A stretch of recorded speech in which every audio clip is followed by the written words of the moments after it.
নির্বাচন ঘোষণার আগে ভাটপাড়ায় এসে পৌঁছালো কেন্দ্রীয় বাহিনী। सर थोड़ा एक सर इधर इधर घूम के सर थोड़ा सा सर इधर घूम के सर एक टू सामने थैंक यू।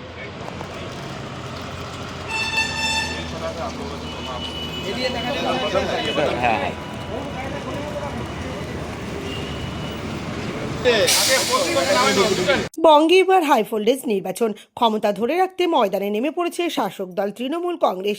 বঙ্গে আর একটা পরিবর্তনের লক্ষ্যে ঝাঁপিয়ে পড়েছে গেরুয়া শিবিরও। যদিও এখনও নির্বাচনের দিনক্ষণ ঘোষণা করেনি কমিশন, ক দফায় ভোট হবে তাও জানা যায়নি। এবারে কমিশনের চ্যালেঞ্জ বাংলায় শান্তিপূর্ণ নির্বাচন। সেই লক্ষ্যে নির্বাচন ঘোষণার আগেই বাংলায় এসে পৌঁছেছে কেন্দ্রীয় বাহিনী। রবিবার সকালে ভাটপাড়া ও জগদ্দল এই দুটি বিধানসভা কেন্দ্রে নজরদারির জন্য এক কোম্পানি কেন্দ্রীয় বাহিনী আপাতত এসে পৌঁছেছে। বাহিনীকে রাখা হয়েছে ভাটপাড়া উচ্চ বিদ্যালয়ে। ভোটের আগেই কেন্দ্রীয় বাহিনী এসে পৌঁছানোয় স্বস্তিতে জগদ্দল ও ভাটপাড়ার মানুষ। অনেক বড় কেন্দ্রীয় বাহিনী এসছে। কি মনে হচ্ছে ভোট? হ্যাঁ, এবার ভোট ভাটপাড়া নিশ্চয়ই সুস্থ হবে।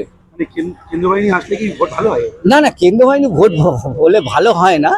এবার দেখা যাচ্ছে যে এবার শান্তি শৃঙ্খলা বজায় থাকবে। কাকাবাবু, এসআই নিয়ে একটা ঘটনা ঘটছে, তো সেই তার আগে কেন্দ্র বাহিনী চলে আসলো, কি মনে হচ্ছে? না, এসআর নিয়ে তো কোনো এখানে ভাটপাড়ায় তো কোনো প্রবলেম নেই।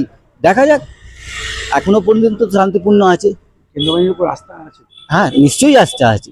নির্বাচন ঘোষণার আগে কেন্দ্রীয় বাহিনী মোতায়েন নিয়ে সাধারণ মানুষের বক্তব্য, কেন্দ্রীয় বাহিনীর ওপর তাদের ভরসা আছে যাতে তারা নির্ভয়ে ভোট দিতে পারেন। হ্যাঁ, খুব ভালো হচ্ছে। কেন? কারণ আছে কি, আমাদের যা ভারতের মধ্যে যা সিস্টেম আছে, ওইভাবে নিয়ে ভোট হতে হবে। সবার অধিকার আছে ভোট দেওয়ার, সুস্থভাবে ভোট দেবে, আর কোনো কথা নেই।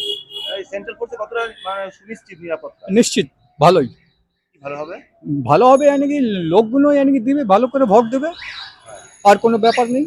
সবার যত আমাদের পশ্চিমবঙ্গের মানুষ আছে সবাই ভালো করে ভোট দেবে, এর মধ্যে বাঙালি বিহারি কোনো কথা নেই।